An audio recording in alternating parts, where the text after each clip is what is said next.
Hello जी, राम राम, नमस्ते, सत श्री अकाल, आदाब। आप सभी का स्वागत है इस धमाकेदार सी वीडियो में। आज हम बात करेंगे फेज़ 2 के बारे में, जो कि एयरफोर्स में होता है।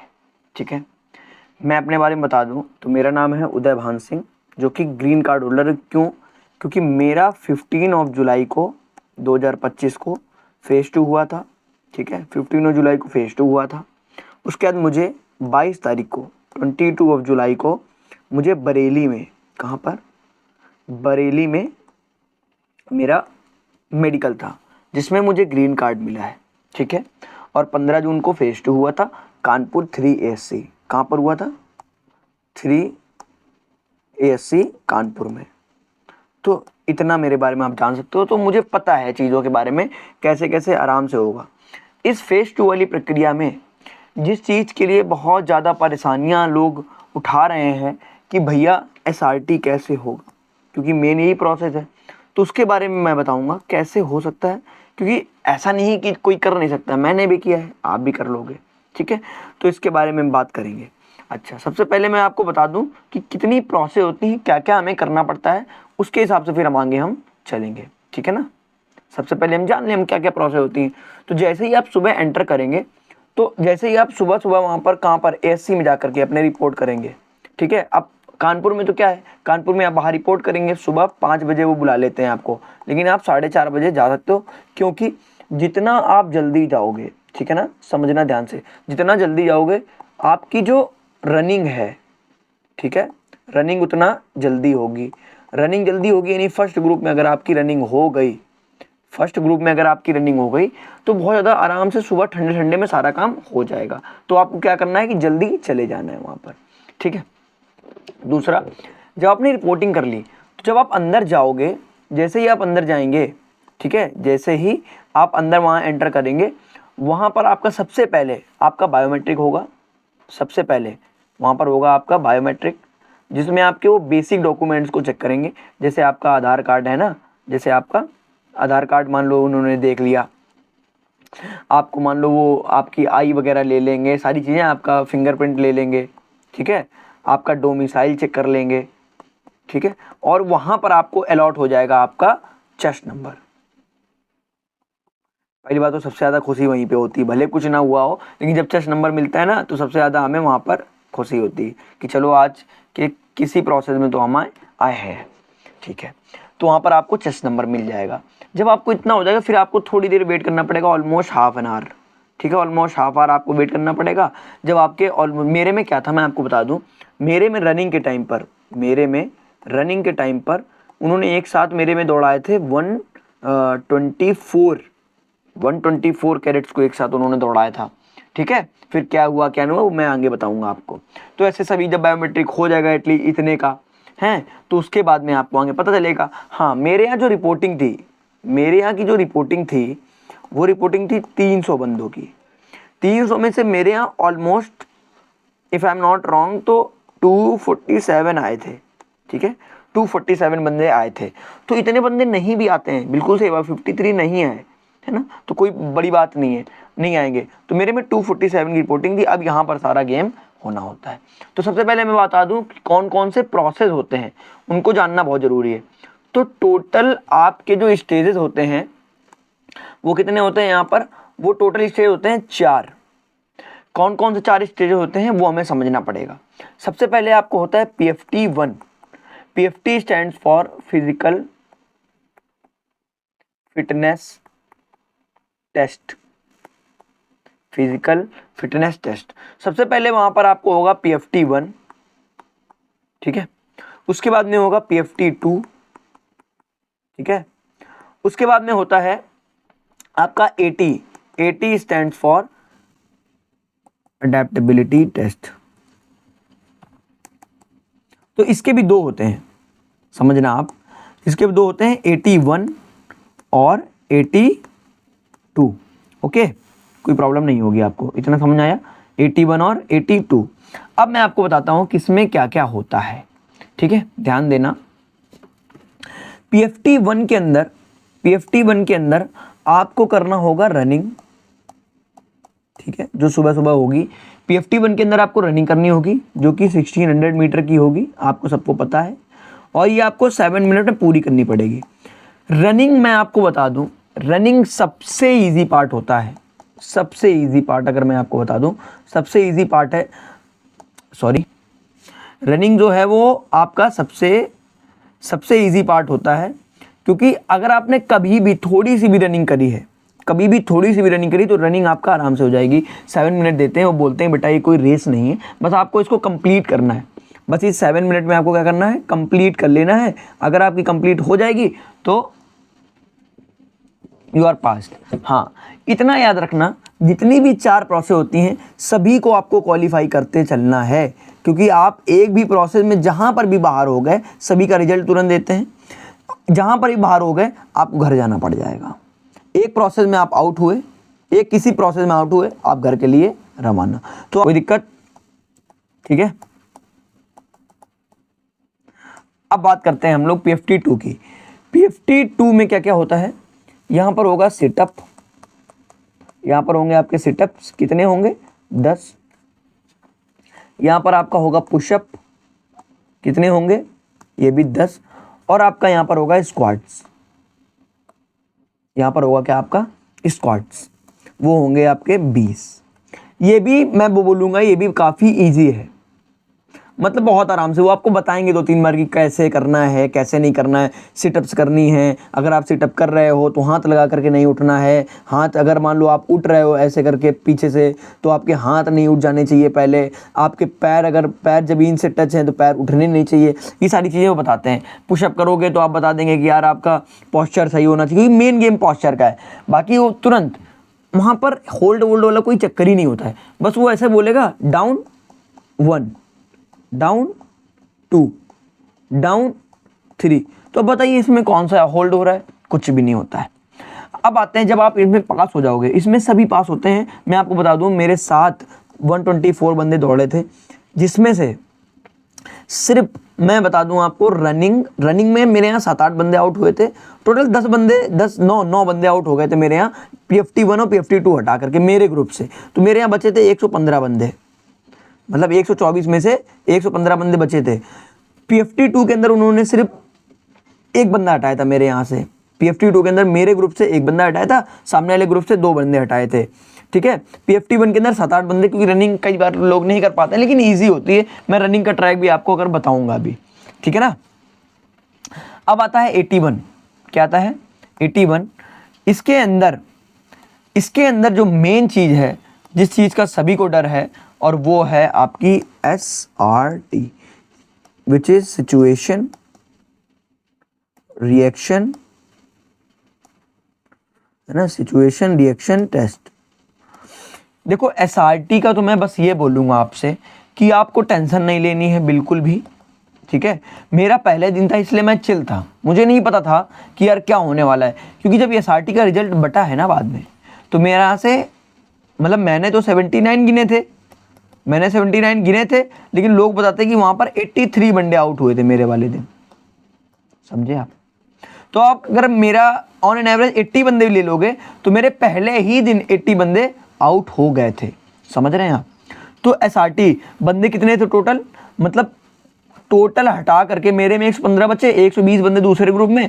तो आप ये समझ लीजिए 135 में से 135 में से ऑलमोस्ट या इससे भी कम बंदे बचे थे, इसमें से 83 आउट हो गए थे, ऑलमोस्ट 80 बंदे SRT में। SRT के लिए मैं बस आपसे ये कहूँगा कि आपको टेंशन नहीं लेना है, आपको सारे क्वेश्चन अटेम्प्ट करने हैं। आपको अटेम्प्ट कितने क्वेश्चन करने हैं, सारे क्वेश्चन करने हैं, एक भी क्वेश्चन छोड़ना नहीं है। दूसरी बात, जब सारे क्वेश्चन अटेम्प्ट करेंगे तो वहाँ पर आपको बहुत जल्दी आपको कोशिश करना है कि 5 मिनट आप बचा लें अपना, ताकि आप एक बार क्वेश्चन को दोबारा से रिव्यू कर पाएँ। ठीक है, ताकि आप दोबारा से क्वेश्चन क्या कर पाएँ, रिव्यू कर पाएँ। ठीक है, आपको मेरे में सारे क्वेश्चन नेगेटिव थे, मेरे में सारे क्वेश्चन नेगेटिव थे। अब उन सारे नेगेटिव ऑप्शन में से आपको कम नेगेटिव ढूंढना है। आपको जो सबसे कम नेगेटिव है उस पर आपको टिक लगाना है, क्योंकि वहाँ पर each question contains some percentage, कुछ ना कुछ परसेंटेज सारे, नहीं गलत तो कोई होता ही नहीं। आप कोई भी लगाओगे तो हो सकता है 10% नंबर मिले, लेकिन आपको कौन सा लगाना है, हो सकता है जिसमें 70% नंबर कैरी कर रहा हो उसको आपको लगाना है। समझ रहे हैं मेरी बात को। तो आपको कोशिश करना है कि आप अच्छे से क्वेश्चन छांटिए और उनमें से टिक लगाओ, आपका हो जाएगा। सारे क्वेश्चन लगाइए। हाँ, एक बार में काम करो, अगर आप 10 बार चेक करना पड़ गया, एक बार और पढ़ लें, एक बार और पढ़ लें, तो आपका पक्का गलत कर दोगे। समय इतना नहीं होता है, क्योंकि टाइम होता है मात्र वहाँ पर कितना है एसआरटी के लिए 30 मिनट, और क्वेश्चन कितने होते हैं 35, समझ रहे हैं ना। तो इतना टाइम भी नहीं होता है, क्वेश्चन अच्छे होते हैं, लेंदी भी हो जाते हैं कई बार। अब आते हैं हम लोग 82 के ऊपर। 82 क्या है? 82 है आपका जीडी। जीडी मतलब क्या? ग्रुप डिस्कशन, है ना आपका जीडी। जीडी तो अभी मैं सुन रहा हूँ कि जीडी के लिए क्या ये लोग कर रहे हैं। देखो जीडी में कैसा क्या होता है ये मैं बताता हूँ। मेरे पास एक पीडीएफ है, मैं उसमें लेके चलता हूँ आपको, ठीक है। जीडी के लिए कैसा क्या होता है मैं आपको बताता हूँ। यहाँ पे आ जाते हैं, ठीक है। देखो ये दूसरे भैया की थी, मेरे एक भैया हैं जो वो क्या कर रहे हैं अभी एयरफोर्स में, इस समय वो क्या कर रहे हैं ट्रेनिंग कर रहे हैं, ठीक है। तो ये उनका था, तो मैं इसे हटा देता हूँ उनका यहाँ से, और कोई बात नहीं, इट्स ओके। तो अभी वो ट्रेनिंग कर रहे हैं क्योंकि इनकी आई थी ऑल इंडिया रैंक 190, ए उनकी पता है AIR 190 आई थी, समझे। AIR 190, शिवा कुशवाहा मेरे दोस्त हैं, है ना, आपके भैया हैं, तो कोई दिक्कत वाली बात नहीं है, आराम से हो जाएगा सब कुछ। देखो समझिए, जीडी के अंदर क्या क्या होगा। आपका एक इंट्रोडक्शन होगा। सबसे पहले जब आप रूम में जाएंगे तो मैं बताऊंगा क्या होता है। फिर आपको एक रफ सीट दी जाएगी और आपको एक फेयर सीट दी जाएगी, मतलब आपको एक मिलेगी पैड, लेटर पैड मिलेगा आपको। सबसे पहले आपको, आप अंदर जाएंगे तो आपको बिठा देंगे, वो आपको बिठा देंगे, आपसे बोल देंगे अपना लेटर पैड ले लीजिए और चेयर में अपना बैठ जाइए। फिर आपको वो बताएंगे, पहले बात तो वो ब्रीफ करेंगे आपको, एक शॉर्ट में ब्रीफिंग वो खुद ही देंगे कि बेटा ऐसे ऐसे होता है, यहाँ पर इंग्लिश का यूज़ करना है, आपको हिंदी का यूज़ नहीं करना है क्योंकि प्रोसेस इंग्लिश में होती है। इस तरह की सारी बातें वो बताएंगे। 2 लोग सामने बैठे होते हैं आपके। इंट्रोडक्शन होगा, उसमें आपको सबसे पहले आपको फेयर सीट और रफ सीट एक मिल जाएगी। जब आप आगे बढ़ेंगे तो इस तरह से कुछ लोग बैठे होंगे। मेरे में यहाँ पर बैठे थे 18 बंदे। कितने? 18 लोग थे, ऐसे ही एक सेमी सर्कल बना करके, और इधर सामने 2 अफसर बैठे हुए थे, ठीक है। इधर सामने 2 अफसर चेयर में बैठे हुए थे, एकदम ऐसा लग रहा था बिल्कुल स्ट्रिक्ट हैं लोग, ठीक है। 2 अफसर यहाँ पर ऐसे सामने बैठे थे। एक उसमें से मेरे में विंग कमांडर सर थे और एक वारंट ऑफिसर थे, ठीक है। इस तरह से आपको बिठा दिया जाएगा। पोस्चर के लिए ऐसे कोई दिक्कत नहीं, नॉर्मल आप बैठिए, चिल होकर के बैठो, ऐसा कोई प्रॉब्लम नहीं है। मैं ना बहुत ज़्यादा ऐसे स्ट्रेट होकर के बैठा था, ना डी में, मतलब नॉर्मल आप इस तरह से बैठ सकते हो, कोई प्रॉब्लम वाली बात नहीं है। मतलब थोड़ा सा कॉन्फिडेंस रहना है और बेसिक स्माइल फेस पे रखनी ही रखनी है। मतलब मैं बताऊँ आपको, एक रफ सीट देंगे वो लोग, ठीक है। आपको उस रफ सीट में आपको चेस्ट नंबर भरना होता है, आपको अपना रोल नंबर भरना होता है। मैं तो भूल गया रोल नंबर भरना, अब मैं क्या करूँ यार, पहले ही इंप्रेशन गलत। ऐसा नहीं है, मैंने उनसे बोला, मैंने बोला sir I didn't put my roll number in my seat, so that's why I need. उन्होंने दिया, बहुत ईजी बेसिक, कोई दिक्कत वाली बात नहीं है ना, उन्होंने दे दिया, ठीक है। तो आपको ज़्यादा टेंशन नहीं करनी है। अब आप क्या होगा, जैसे ही आप, पहले बात तो वो खुद ही आपको ब्रीफ करेंगे, थोड़ी देर के लिए वो खुद ब्रीफ करेंगे। जब आप ब्रीफ कर देंगे, कहेंगे मैं आपको एक ऑडियो सुनाऊंगा, उस ऑडियो के अंदर वो आपको बोलेगा, कुछ आपका टॉपिक बोलेगा, आपको सुन करके अपनी जो रफ सीट मिली है उसमें कुछ की पॉइंट्स बना लेने हैं। जो आपको रफ सीट मिलेगी उसमें कुछ की पॉइंट्स बना लेने हैं, ठीक है। तो उस समय आपको एक आइडिया सुनाई जाएगी। पहली बात तो उसमें बहुत कम समझ में आता है। मेरा टॉपिक यहाँ पर तो फास्ट फूड लिखा, क्योंकि भैया का फास्ट फूड आया था, मेरा आया था promoting bicycle,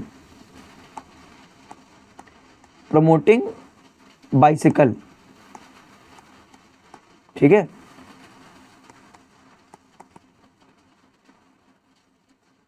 promoting bicycle instead of motor vehicle, इस तरह से टॉपिक था, समझ ही नहीं आया। तो पहले बोलेगा, अगर मान लो कैसे बोलता है, फास्ट फूड को लेके चलते हैं तो ऐसे बोलेगा, fast food is very common these days, especially among students and working people. It is popular because it is quick to get and tasted good. इस तरह से आपको बोलता जाएगा। आपको करना क्या है, आपको जो fair seat, sorry rough seat, 2 seat मिलेंगी ना, तो जो आपकी रफ सीट है उसमें जल्दी जल्दी लिख लो। मतलब उसने बोला कि फास्ट फूड क्या होता है, कॉमन होता है स्टूडेंट के लिए, पॉपुलर होता है, इजी टू मेक होता है, टेस्ट अच्छा होता है ना, हेल्दी नहीं होता है, ऑयल शुगर कैलोरी बढ़ती है, हार्ट प्रॉब्लम्स ओबेसिटी डायबिटीज़। क्योंकि वहाँ पर ऐसे ही आप लिख पाओगे ना भाई, इतना टाइम थोड़ी है आपके पास कि आप वहाँ पर लिखते घूम रहे हो। कंपनीज ऐड करती जा रही हैं आजकल हेल्दी फूड भी, ठीक है। फास्ट फूड लेस एनर्जी वाला होता है, हेल्दी फूड में ज़्यादा एनर्जी मिलती है। फास्ट फूड का लेस यूज़ करिए, आप कम यूज़ करिए, हेल्दी फूड का ज़्यादा यूज़ करिए। इजी टू पैकेजिंग होता है। इस तरह से आपने रफ शीट बना ली। फिर बोलेंगे आपसे एक काम करिए, आपको 10 मिनट दिए जाते हैं, आपको 10 मिनट का टाइम मिलता है। आप एक काम करो, अपनी फेयर शीट जो आपको मिली है उसमें पॉइंट उतार दीजिए। अब मेरा तो भैया ने 1 पेज लिखा होगा, मैंने तो वहाँ पर 2 पेज, मेरा जो टॉपिक था मैंने 2 पेज लिखा। मैंने कैसे लिखा, वो मुझे मान लो बाइसिकल बोला था, bicycle is sustainable and cheap mode, तो मैंने बस क्या लिखा, मैंने वहाँ पर लिखा सस्टेनेबल एंड चीप। उसमें लिखा था कैलोरी बर्न्स होती है, तो मैंने क्या लिखा, कैलोरी बर्न्स होती है। इस तरह शॉर्ट में पॉइंट बनाने पड़ते हैं। ऐसा नहीं कि आप लिखते चलो, इतना टाइम ही नहीं होता है, बहुत जल्दी लिखना पड़ता है, ठीक है, लेकिन हो जाता है ना। 0 कार्बन एमिशन, इस तरह से उसने बोला था 0 कार्बन एमिशन होता है, ठीक है। इस तरह सारे पॉइंट बोले थे, तो मैंने लिखना शुरू किया। पहली बात तो ऊपर मान लेते हैं 1 पेज मिलेगा इतना बड़ा आपको, यार देखो ऊपर आपका 6 नंबर वगैरह हो गया, नीचे स्टैम्प हो गई, तो बसता भाई इतना पार्ट है। अब इसी में आपको लिख देना होता है जल्दी जल्दी, जैसे कोई राइटिंग का फर्क नहीं होता है। वो आपसे बोलेंगे कि आप आर्टिकल फॉर्म में लिखिए। आर्टिकल मतलब कुछ लड़के होते हैं पॉइंट बना के लिख देंगे 1 नंबर 2 नंबर, ऐसा उन्होंने नहीं। उन्होंने कहा यार एक काम करिए, आप आर्टिकल फॉर्म में लिखिए, लेकिन आप जैसे भी लिख के आएंगे कोई दिक्कत वाली बात नहीं, चाहे आर्टिकल लिखो चाहे आप पॉइंट वाइज लिखो, कोई दिक्कत वाली बात नहीं होगी, अपना काम हो जाएगा, ठीक है ना। कैसे भी आप लिख दो, कोई दिक्कत वाली बात नहीं है। तो इस तरह से अपना पॉइंट लिख लीजिए आप सारे, और ये आपकी क्या हो जाएगी, आपकी डिपॉजिट हो जाएगी, जमा हो जाएगी, ठीक है। वो आपसे डिपॉजिट ले लेंगे, वो आपसे जमा कर लेंगे इसको। ये जब जमा हो गई, अब आप आता है कि बोलेंगे आप एक काम करिए, आपसे कहेंगे 40-20 का रेशियो रखो। आप 40 मिनट में आपको अपना बेसिक इंट्रोडक्शन देना है, बेसिक इंट्रोडक्शन देना है, और 40 मिनट में आपको अबाउट द टॉपिक, क्योंकि अबाउट द टॉपिक, और वो बोलते हैं बेटा जितना ज़्यादा अबाउट द टॉपिक बोलोगे उतना ज़्यादा आपके लिए फ़ायदा होगा, आप ज़्यादा रिकमेंड होने के आपके चांसेस होंगे, ठीक है। तो पर्सनल इंट्रोडक्शन के अंदर उन्होंने बोला मुझे कोई फ़र्क नहीं पड़ता है कि आप क्यों ज्वाइन करना चाहते हो, उन्होंने सीधा बोला था, जैसे यहाँ लिखा ना I want to join Indian air force as Agniveer to serve the nation grow professionally. उन्होंने बोला मुझे कोई फ़र्क नहीं पड़ता इस चीज़ से कि आप क्यों ज्वाइन करना चाहते हो, क्यों नहीं ज्वाइन करना चाहते हो। उन्होंने बोला आप बेसिक बताइए कि मेरा नाम क्या है, मेरी क्वालिफिकेशन, आपको अपना नाम बताना पड़ेगा, आपको अपनी क्वालिफिकेशन बतानी पड़ेगी, आपको बेसिक ये बताना है कि आपके पेरेंट्स क्या करते हैं, कैसे क्या है, बस इतना। आपको थोड़ा सा पेरेंट्स के बारे में बताना पड़ेगा, बस, इससे ज़्यादा आपको नहीं जानना है, ठीक है। तो मतलब जैसे भैया ने ये लिखा होगा, मेरा तो ये था कि जय Hind sir and Jai Hind everyone, मैंने सर के लिए बोला था जय Hind sir and Jai Hind everyone. My name is Uday Bhan Singh, I am a resident of Kanpur the district of Uttar Pradesh. आप लिख सकते हो आई एम फ्रॉम कानपुर, जो भी आपकी डिस्ट्रिक्ट, मैंने कानपुर से हूँ ना, कानपुर द डिस्ट्रिक्ट उत्तर प्रदेश, इस तरह से आप लिख सकते हो। I have done my 10th and 12th from UP board, currently I am pursuing graduation in BA from IGNOU Indira Gandhi national open university New Delhi, and my father, ठीक है, my father is private employ and my mother is home maker, बस that is enough. आपने इतना बोल दिया, 20 second में आपको खत्म कर लेना है, 20 से 25 हो जाए कोई दिक्कत नहीं। फिर आपको क्या करना है, आपको 40 सेकंड आपको क्या करना है, अबाउट द टॉपिक बोलना है।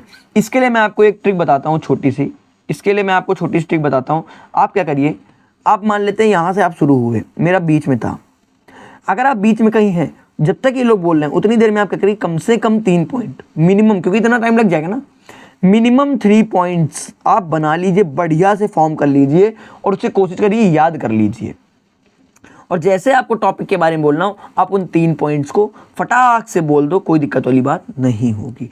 वहाँ पर आप देख भी सकते हो, क्योंकि आपको ये रफ सीट इसीलिए दे दी जाती है कि अगर आपको प्रॉब्लम हो रही है तो आप वहाँ देख लें, कोई दिक्कत वाली बात नहीं है। ऐसा उससे कोई नेगेटिव इम्पैक्ट नहीं पड़ता है कि आपने देख लिया तो प्रॉब्लम हो गई, ऐसा नहीं है। आपके पास दी सी ले गई है, अब आपने दे दिया, अब आपसे बोलेंगे ठीक है now you can start your group discussion. वो GD PD नहीं बोलना होता है ना, कोचिंग वाले सिखा देते हैं, ठीक है। Now you can start your GD group discussion. उसमें आपको फिश मार्केट नहीं बनाना है, सिंपल बोलते हैं कि आपको सभी को टाइम मिलेगा, आपको फिश मार्केट से बहुत ज़्यादा बचना है, नहीं बनाना है, लेकिन वो बन जाती है, क्या करोगे। अब आपकी GD स्टार्ट होगी, एटलीस्ट 2 से 3 टाइम आपको पार्टिसिपेट करना है, लेकिन ऐसा नहीं मैंने कम से कम 7 से 8 बार बोला था, ठीक है। लेकिन देखो ऐसा होगा किसी को काटना नहीं है। मैं बता रहा हूँ आपको, कम से कम मैं 5 बार शांत हुआ हूँ। मैंने कुछ स्टार्ट करा, कोई बोलते मैं शांत, मैं देखता था कैसे कहीं पर थोड़ी सी शांति हुई, फिर मैं अपना पॉइंट बोलता था। मैंने टॉपिक से अलावा, क्योंकि बाइसिकल है बहुत सारे पॉइंट आप बना सकते हो, तो मैंने टॉपिक के अलावा बहुत सारे पॉइंट बोले अपने बना करके, ठीक है। उसमें से एक लड़का था, वो बार बार बोला था I agree with you brother, I agree with you brother, I agree with you brother. फिर उसको मैंने थोड़ा सा रडार पे लिया, हमने आओ बेटा तुम भी कोपचे में आते हैं, तुमको भी लेते हैं। तो फिर उससे 2-3 पॉइंट मैंने उससे बुलवाया, मैंने बोले कोई बात नहीं, वो फिर शांत हो गया, फिर दोबारा नहीं बोला वो। आपको पार्टिसिपेट करना है एटलीस्ट। देखो जब से मैं आपको बता दूं SRT में ज़्यादा बंदे आउट हो रहे हैं ना, तो उससे GD में वो लोग कर ही नहीं रहे आउट। मतलब मैं बताऊं, मेरे यहाँ 300 ग्रुप वोटिंग थी, उन्होंने चेस नंबर 199 के बाद एक भी बंदे आउट किए ही नहीं। हमारे यहाँ से उन्होंने मेरे ख्याल से 12 या 15 बंदे, और शुरू में बस GD में कितने 12 या 15, इतने में से ओनली 12 या 15, 12 और 15 मुझे पूरी तरह से याद नहीं है कितना बंदा था, 12 या 15 बंदे बस आउट करे तो उन्होंने, बाकी सबको कर लिया था। लेकिन ऐसा हर बार नहीं होता है, ठीक है। जब SRT में बंदे कम होंगे, तो जब अभी मैंने सुना है कहीं पर SRT में बंदे बहुत कम आउट हुए हैं, मान लो SRT में 25 आउट हुए, तो इन्होंने GD में 60 बंदे आउट कर दिए। तो वहाँ पर अच्छे से आपको बोलना है, बढ़िया बोलना है, कोशिश करना है इंट्रो जितना अच्छा आप दे पाएँ, क्योंकि वहाँ पर आपको वो अकेले सुन रहा है, क्योंकि वहाँ पर आप इंडिविजुअल आपको वो सुन रहे हैं। बहुत से एक लड़का था जो अपने पापा का नाम ठीक से नहीं बता पा रहा था, मतलब वो इतना नर्वस हो गया और बाद में उसको आउट कर दिया। तो इतना आपको नर्वस नहीं होना है, आपको मिनिमम, और 2-3 टाइम बहुत होता है यार, 3 टाइम कम नहीं समझना, पॉइंट नहीं होते वहाँ पर, पॉइंट रिपीट, तो आपको मिनिमम 3 से बार बोल देना है बढ़िया से। उनको, आपको अपने जो इंटरव्यूअर हैं उनको नहीं देखना है, अपने आपस में वो देखना है और कॉन्फिडेंट होकर बोलना है, तेज आवाज़ में, ऊंची आवाज़ में बोलना है। हाँ, ऐसा नहीं शोर नहीं मचाना है, आराम से बोलना है, ऊंची आवाज़ रखिए, बोलिए, अपना हो जाएगा। जब इतना आप बोल दोगे देन GD का रिजल्ट आएगा काफ़ी टाइम के बाद। मतलब GD का रिजल्ट मेरे ख्याल से सबसे लास्ट में हो, मेरा रात का 1 बज गया था, कितना, सुबह 4:30 बजे मैंने रिपोर्ट किया था वहाँ पर, और टाइम हो गया था रात के 1, ठीक है, रात के 1 बजे थे वहाँ पर।